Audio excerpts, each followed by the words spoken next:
اللهم لا تدع لنا ذنبا إلا غفرته، ولا مريضا إلا شفيته، ولا مبتلا إلا عافيته، ولا ضالا إلا هديته، ولا حائرا إلا دللته، ولا ميتا إلا رحمته، ولا سوءا إلا صرفته، ولا آمرا بالمعروف وناهيا عن المنكر إلا وفقته وسددته،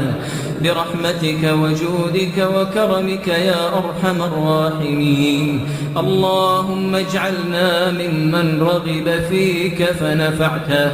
ودعاك فأجبته، وتوكل عليك فكفيته، واستنصرك فنصرته، واستجار بك فأجرته، واستغفرك فغفرت له. اللهم إنا نعوذ